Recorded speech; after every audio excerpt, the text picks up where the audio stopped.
Everyone, जय हिंद। आज है 26 फरवरी, लेकिन साथ ही संडे है। संडे को हम करते हैं वीकली रिवीजन और आज के इस वीडियो में हम 20 से 26 फरवरी के इंपॉर्टेंट क्वेश्चंस का हम क्विक रिवीजन करने वाले हैं। सबसे पहले हम देख लेते हैं टॉम टॉम ट्रैफिक इंडेक्स, जो कि अभी हाल ही में 2022 के लिए जारी किया गया। इसमें दुनिया का दूसरा सबसे धीमा शहर यानी कि ट्रैफिक इंडेक्स में दूसरे स्थान पर कौन सा है? बैंगलोर। मतलब कि देखा जाए तो भारत की तरफ से पहला बैंगलोर है और ओवरऑल ट्रैफिक इंडेक्स में लंदन, जो कि ब्रिटेन की कैपिटल है, ये टॉप पर है।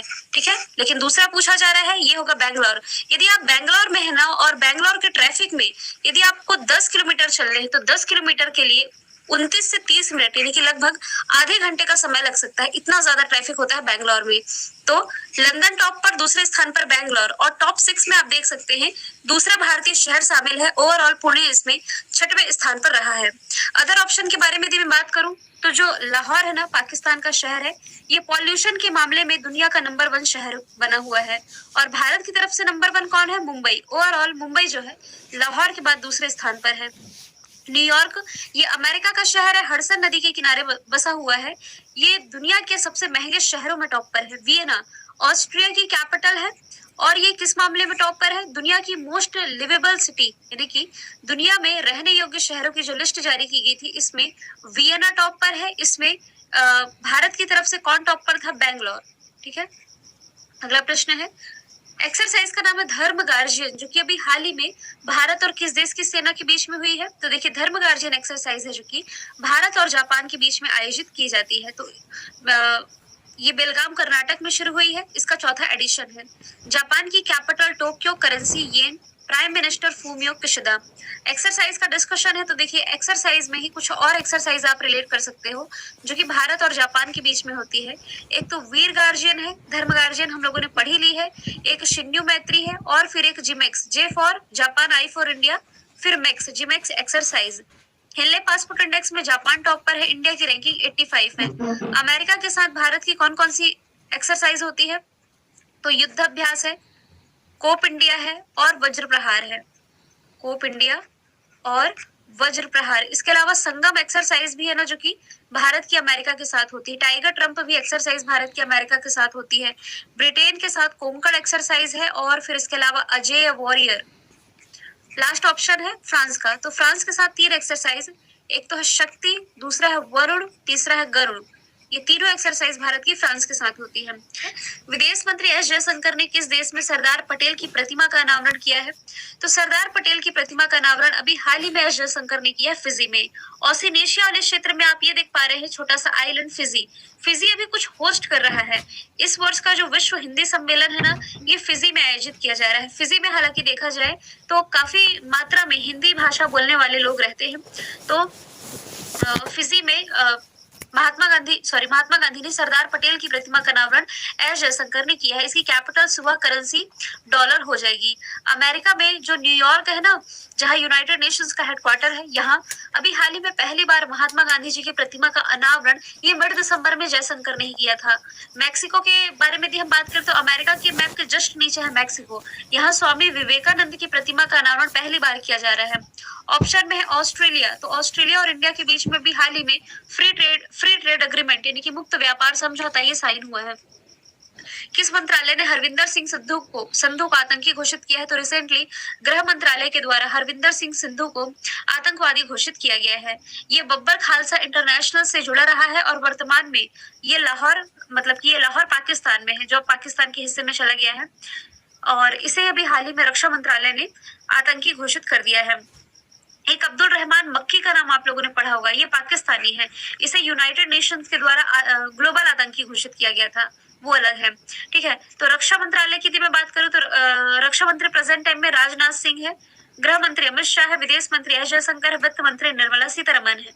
अगला प्रश्न है, भारतीय संविधान का आर्टिकल 93 चर्चे में रहा, किस पद की नियुक्ति से संबंधित है? तो आर्टिकल 93 इसमें लोकसभा के उपाध्यक्ष के बारे में बताया गया है। ठीक है, क्योंकि लोकसभा के उपाध्यक्ष जो है लोकसभा में दूसरे सर्वोच्च पद के अधिकारी होते हैं, किसके बाद? लोकसभा अध्यक्ष के बाद। तो अभी क्या हुआ है कि जो हमारा सुप्रीम कोर्ट है ना, इसने केंद्र और 5 राज्यों में, 5 राज्य कौन कौन से हैं? राजस्थान, उत्तराखंड, मध्य प्रदेश और उत्तर प्रदेश, इसके अलावा झारखंड। यहाँ डिप्टी स्पीकर यानी कि लोकसभा के उपाध्यक्ष के चुनाव को कराने में जो असफलता रही, इस पर एक नोटिस जारी किया था, इसलिए आर्टिकल चर्चे में रहा, आर्टिकल 93, जो कि लोकसभा के उपाध्यक्ष पद से संबंधित है। ऑप्शन में है राज्यपाल। तो आपको याद होगा अभी हाल ही में हमारी जो द्रौपदी मुर्मू जो है राष्ट्रपति, इन्होंने 13 राज्यों में राज्यपाल की नियुक्ति की है। तो किस आर्टिकल के तहत? आर्टिकल 155 के तहत। राष्ट्रपति का आर्टिकल आप लोगों को 52 से 62 याद रखना है, 52 से 62, जिसमें कि आर्टिकल 61 से सवाल बनता है एग्जाम में। राष्ट्रपति का महाभियोग जो है ना, ये आर्टिकल 61 में है। अब महाभियोग क्या है? कुछ नहीं, राष्ट्रपति को उसके कार्यकाल से पहले ही हटा देने की प्रक्रिया ही महाभियोग कहलाती है। जैसे कि 5 साल तक राष्ट्रपति बने रहे थे अपने पद पर, उन्हें उनके पद से हटाना है यदि, उसके पहले महाभियोग लाया जाता है। अभी देखिए, स्वतंत्र भारत के इतिहास में अभी तक ऐसा कभी नहीं हुआ है कि किसी राष्ट्रपति के प्रति महाभियोग लाया गया हो।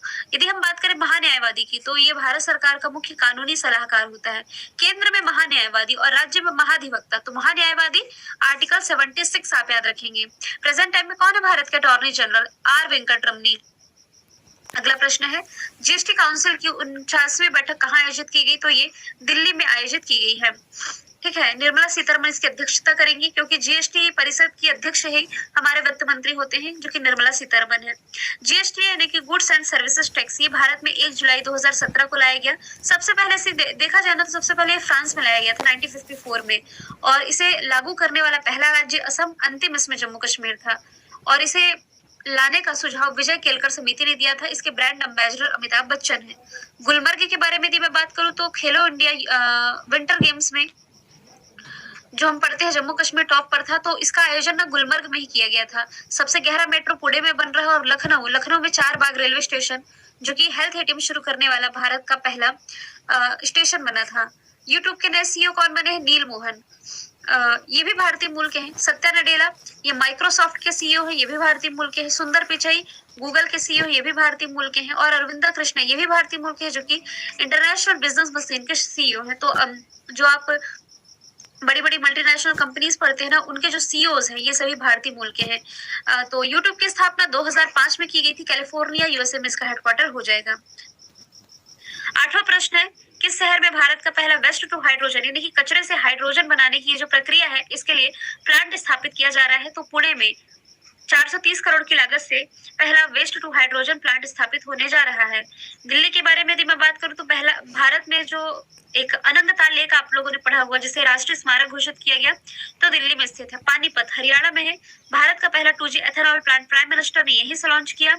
इंदौर में आप ये रिलेट कर सकते हो कि भारत की पहली एड्रेस सिटी बनी है। नेक्स्ट है, टेस्ट क्रिकेट के इतिहास में सबसे ज्यादा छक्के लगाने का वर्ल्ड रिकॉर्ड किसने बनाया है? तो बेन स्टोक्स ने बनाया है। ये इंग्लैंड से बिलोंग करते हैं। इन्होंने ब्रेंडन मैकलम को पीछे छोड़ते हुए ये रिकॉर्ड अपने नाम किया है। ऑप्शन में है रोहित शर्मा, जो कि T20 वर्ल्ड कप में भारत की तरफ से मतलब कैप्टेंसी तो इन्हीं के हाथ में है। सैम करन, ये भी इंग्लैंड से बिलोंग करते हैं। अभी 2023 में जो आईपीएल होंगे ना, तो उसमें सबसे महंगे खिलाड़ी सैम करन ही चुने गए हैं। 18.5 करोड़ में इन्हें खरीदा है। किसने? पंजाब किंग्स ने खरीद लिया है। सूर्य कुमार, अभी जो आईसीसी के द्वारा अवार्ड की घोषणा की गई थी, तो सूर्य कुमार को ना ICC T20 men's cricketer of the year का अवार्ड दिया गया है। 10वां प्रश्न है रणजी ट्रॉफी से। तो रणजी ट्रॉफी किससे रिलेटेड है? क्रिकेट से रिलेटेड है। इस बार की किसने जीती है? सौराष्ट्र ने। तो सौराष्ट्र ने बंगाल को हरा करके ये खिताब अपने नाम किया है। 2022 वाली यानी कि पिछली ट्रॉफी किसने जीती थी? मध्य प्रदेश ने। ऑप्शन के बारे में यदि मैं बात करूं, तो गोवा ने ना डूरंड कप 2021 वाला जीता। डूरंड कप 2022 वाला बैंगलोर ने जीता। मुंबई देखिए, मुंबई ने ना पहली बार विजय हजारे ट्रॉफी अपने नाम की थी। सौराष्ट्र से एक और अवार्ड याद रखना, इसने सैयद मुश्ताक अली ट्रॉफी अपने नाम की थी। खेलो इंडिया विंटर गेम्स में जम्मू कश्मीर टॉप पर था। उत्तर भारत का पहला न्यूक्लियर पावर प्लांट किस राज्य में स्थापित किया जा रहा है? तो ये स्थापित किया जा रहा है हरियाणा में। हरियाणा का जो गोरखपुर है, देखिए एक गोरखपुर यूपी में है, लेकिन ये हरियाणा के गोरखपुर में स्थापित किया जा रहा है। हर एक क्वेश्चन को हम बहुत अच्छे से डील कर चुके हैं, 2-2, 3-3 मिनट का टाइम लेकर के, लेकिन हम क्यों रिवीजन कर रहे हैं? तो क्वेश्चन और उसके एक शॉर्ट आंसर लेते हुए चल रहे हैं, इसलिए आज की क्लास बहुत ज्यादा डिटेल में नहीं रहेगी। ऑप्शन के बारे में यदि बात करूं, तो ग्रेटर नोएडा में नॉर्थ इंडिया का पहला डेटा सेंटर स्थापित किया गया है। पंजाब में अभी हाल ही में लोक मिलनी योजना की शुरुआत की गई। और असम में जो काजीरंगा नेशनल पार्क है ना, ये एक सिंग वाले गेंडे के लिए फेमस है। अगला प्रश्न भी एक्सरसाइज से रिलेटेड है। एक्सरसाइज का नाम है डस्ट लेग। ये जो डस्ट लेग 2023 अभ्यास रहा, ये भारत और उज्बेकिस्तान के बीच आयोजित किया जाता है। उज्बेकिस्तान का एक शहर आप लोगों को याद होना चाहिए, समरकंद, जहां संघाई कॉर्पोरेशन ऑर्गेनाइजेशन SCO 2022 की मीटिंग रही। जापान के साथ अभी हमने कौन सी एक्सरसाइज देखी है? धर्म गार्जियन। कजाकिस्तान के साथ किर्गिस्तान के साथ खंजर है, कजाकिस्तान के साथ काजिंद है। तो ये दोनों एक्स्ट्रा एक्सरसाइज भी आप लोग याद रखेंगे। यूनिसेफ इंडिया ने अपना नेशनल एम्बेसडर किसे नियुक्त किया है? तो रिसेंटली जो बॉलीवुड अभिनेता है आयुष्मान खुराना, इन्हें यूनिसेफ यानी कि यूनाइटेड नेशंस चिल्ड्रन फंड, जो कि बाल अधिकारों के लिए काम करती है, इसका हेडक्वार्टर न्यूयॉर्क में है, तो भारत की तरफ से ये यानी कि नेशनल एम्बेसडर चुने गए हैं। सोनाक्षी सिन्हा ये ना पेटा की ब्रांड एम्बेसडर बनी है अभी, PETA India person of the year आप कह सकते हैं।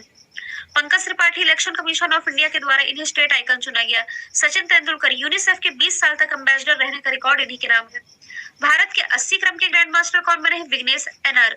और वैसे देखे हम भारत के पहले ग्रैंड मास्टर ये विश्वनाथ आनंद थे। एक और भारत के ग्रैंड मास्टर है आर प्रज्ञानंद, जो कि वर्ल्ड चैंपियन जो थे ना मैग्नस कार्लसन, इन्हें पिछले साल 2 बार हराया था। अभिमन्यु मिश्रा भारतीय मूल के हैं, दुनिया के सबसे युवा ग्रैंड मास्टर। नेक्स्ट है नीति आयोग के सीईओ कौन बने? बीवीआर सुब्रमण्यम। इन्होंने परमेश्वर अय्यर का स्थान लिया। National institution for transforming India योजना आयोग के स्थान पर ये 2015 में लाया गया था। इसके अध्यक्ष प्राइम मिनिस्टर होते हैं, यानी कि नरेंद्र मोदी अध्यक्ष हैं, उपाध्यक्ष सुमन बेरी हैं, सीईओ बीवीआर सुब्रमण्यम बने हैं। अगला प्रश्न है भारतीय मूल की किस फोटोग्राफर को नेशनल ज्योग्राफिक की पिक्चर ऑफ द ईयर प्रतियोगिता से मतलब 2023 का खिताब जीता है? तो कार्तिक सुब्रमण्यम। इनकी जो इमेज थी ना, फोटोग्राफी थी बाज की, इसके लिए इन्होंने अवार्ड जीता है। रुचिरा कंबोज ये भी भारतीय मूल की हैं। इन्हें यूनाइटेड नेशंस में भारत का स्थायी प्रतिनिधि नियुक्त किया गया। गीतांजलि श्री, इनकी रचना टॉम्ब ऑफ सैंडी के लिए इन्हें 2022 का इंटरनेशनल बुकर पुरस्कार मिला है। और यूनाइटेड नेशन एनवायरमेंट प्रोग्राम में young champion of the earth से सम्मानित किया है पूजा देवी वर्मन को। 17वां प्रश्न है सेमीकंडक्टर और डिस्प्ले बनाने वाला भारत का पहला सेमीकंडक्टर संयंत्र कहाँ खुलेगा? गुजरात में। क्योंकि मैंने काफी बार आपको बताया है कि सेमीकंडक्टर पॉलिसी लागू करने वाला पहला राज्य गुजरात है। वैसे सेमीकंडक्टर का इस्तेमाल ऑटोमोबाइल सेक्टर में भी ज्यादा होता है। वैसे हम देखें तो पूरी दुनिया में ना सेमीकंडक्टर का जो प्रोडक्शन है ये सबसे ज्यादा होता है ताइवान में। इकलौता जो ताइवान है ना, दुनिया का 60% ये जो सेमीकंडक्टर है ये उत्पादित करता है। हरियाणा में जो ग्रेटर नोएडा है, दुनिया का सबसे बड़ा सफारी पार्क यही बनेगा। पंजाब के संगरूर में एशिया का सबसे बड़ा बायो सीएनजी प्लांट। और उत्तर प्रदेश में क्या रिलेट कर सकते हैं आप? उत्तर प्रदेश में हाल के दिनों में क्या पढ़ा है हम लोगों ने? देखिए सबसे ज्यादा एक्सप्रेसवे यानी कि 13 एक्सप्रेसवे वाला भारत का पहला राज्य उत्तर प्रदेश है। 18वां प्रश्न है कृषि क्षेत्र में भारत का एआई यानी कि आर्टिफिशियल इंटेलिजेंस यानी कि कृत्रिम बुद्धिमत्ता, मशीनों में इंसानों के जैसे ही सोचने समझने की क्षमता को विकसित करना ही एआई कहलाता है। तो कृषि के क्षेत्र में पहला एआई लॉन्च हुआ, इसका नाम है अमा कृषाई। चैट जीपीटी गूगल का था, तो इसी का एडवांस मतलब आप कह सकते हैं गूगल ने जो अपना नया चैटबॉट लॉन्च किया, इसका नाम बार्ड है। और भारत का जो स्वदेशी मतलब एक वेलोसिटी कंपनी है ना, इसके द्वारा लेक्सी चैटबॉट लॉन्च हुआ है। इंटरकॉन्टिनेंटल बैलिस्टिक मिसाइल, इंटरकॉन्टिनेंटल का क्या मतलब होता है? जो एक महाद्वीप से दूसरे महाद्वीप में भेजी जा सके। मिसाइल का नाम है हॉसुंग 15। इसका सफल परीक्षण किसने किया है? उत्तरी कोरिया ने। ऑप्शन की बात करूं तो चाइना तियांग-1 जो कि इसका मंगल मिशन है, चर्चे में है। इजराइल हेरॉन टीपी ड्रोन के लिए भारत ने इजराइल के साथ समझौता किया है। साउथ कोरिया 5G टेक्नोलॉजी लागू करने वाला दुनिया का पहला देश है। यूपीआई ने किस देश के साथ मिलकर के क्रॉस बॉर्डर कनेक्टिविटी लॉन्च की? तो देखिए सिंगापुर का जो पे नाउ है और भारत का यूपीआई दोनों साथ मिलकर के कार्य करेगा। इसके लिए भारत ने सिंगापुर के साथ समझौता किया है। यूएसए के साथ भारत ने मतलब बोइंग कंपनी के साथ समझौता है कुछ रक्षा उत्पाद को लेकर के। ऑस्ट्रेलिया के साथ फ्री ट्रेड एग्रीमेंट है भारत का। और जर्मनी के साथ भारत ने हाइड्रोजन टास्क फोर्स का गठन किया है। अगला है दुनिया के सबसे ऊंचे मौसम स्टेशन का पुनर्निर्माण कहाँ किया गया? तो सियाचिन ग्लेशियर में किया गया है। माफ कीजिए सियाचिन ग्लेशियर नहीं, ये माउंट एवरेस्ट है। ऑप्शन नंबर बी इसका राइट आंसर हो जाएगा। सियाचिन ग्लेशियर में तो अभी हाल ही में इंटरनेट कनेक्टिविटी की शुरुआत हुई है। लद्दाख में सबसे ऊंची सड़क कहाँ? उमिगला दर्रे में 19,300 फीट की ऊंचाई पर। हिमाचल प्रदेश के काजा में दुनिया का सबसे ऊंचाई पर स्थित ई व्हीकल चार्जिंग स्टेशन। 22वां प्रश्न है हाल ही में किस राज्य या केंद्र शासित प्रदेश ने ओला उबर रैपिडो बाइक टैक्सी पर बैन लगाया है? तो दिल्ली ने। ये भी आपको डिटेल में बता चुकी हूँ, इसलिए डिस्कस नहीं करेंगे, ठीक है। गोवा में इंडियन इंटरनेशनल फिल्म फेस्टिवल का 53वां संस्करण आयोजित किया गया था। कर्नाटक न्यू एजुकेशन पॉलिसी लागू करने वाला पहला राज्य है। हेल्थ इंडेक्स में टॉप पर रहा है केरल, ठीक है। 23वां प्रश्न है ताज महोत्सव कहाँ मनाया गया? तो 2023 का जो ताज महोत्सव एक तरह का कल्चरल फेस्टिवल है जो कि विश्व बंधुत्व की थीम में आगरा में मनाया गया है। आगरा जहाँ ताजमहल है, वैक्यूम आधारित सीवर सिस्टम का इस्तेमाल करने वाला भारत का पहला शहर है। शिलोंग ये मेघालय की कैपिटल है। यहाँ इंटरनेशनल चेरी ब्लॉसम फेस्टिवल मनाया जाता है। खजुराहो नृत्य महोत्सव का 49वां एडिशन मध्य प्रदेश के खजुराहो में और मध्य प्रदेश के मंदसौर में ही एशिया का पहला फ्लोटिंग फेस्टिवल शुरू हुआ है। नेक्स्ट है दिल्ली की नई मेयर कौन बनी, तो शैली ओबरॉय आम आदमी पार्टी की नेता है, ये दिल्ली की नई मेयर बनी है। वीवीआर सुब्रमण्यम नीति आयोग के सीईओ, अनिल चौहान भारत के सीडीएस, वीके सक्सेना दिल्ली के उपराज्यपाल। अगला है दुबई में आयोजित ये जो Asia mixed team badminton championship थी 2023 की, किसने जीती, तो देखिए भारत का पूछा जा रहा है। भारत ने पहली बार इसमें कोई मेडल जीता, और कौन सा मेडल जीता है, इसमें ब्रॉन्ज मेडल अपने नाम किया। जो आईसीआर है, इसने गेहूं की एक नई किस्म विकसित की है, ये भी मैं आप लोगों को डिटेल में बता चुकी हूँ, इसलिए इसे क्विक लेते हुए चलेंगे। आईसीआर ने गेहूं की जो नई किस्म विकसित की है, इसका नाम है HD3385। गोमती और सोनाली ये भी भारतीय गेहूं की ही किस्में हैं, बस HB4 आप लोगों को याद रखना है। अर्जेंटीना ने जिस जेनेटिकली मॉडिफाइड गेहूं को मान्यता दी थी, ये HB4 ही था। ITU2, आई से दो कंट्री का नाम इजराइल और इंडिया, यू से दो कंट्री का नाम यूएसए और यूएई, तो 4 देशों का ये संगठन है। इसके लिए 2023 में जो पहला बिजनेस फोरम समिट था, ये यूएई के जो शहर है दुबई में आयोजित किया गया। तो बस 27 क्वेश्चन ही रखेंगे हम। भारत क्या होस्ट करेगा इस साल G20, 2022 का एससीओ जर्मनी ने G7 होस्ट किया था 2022 वाला। उज्बेकिस्तान के समरकंद में एससी हुआ था पिछले साल का। तो कल मैंने आप लोगों से पूछा था बाफ्टा 2023 में बेस्ट एक्टर का अवार्ड किसने जीता, ऑस्टिन बटलर ने। आज का सवाल आप लोगों के लिए है कि APJ Abdul Kalam life time achievement award से 2023 वाला जो रहा, इसमें किसे सम्मानित किया गया है। आंसर इसका आप लोग कमेंट बॉक्स में बताएंगे, ठीक है। फिर हम मिलेंगे नेक्स्ट वीडियो के साथ। Thank you so much.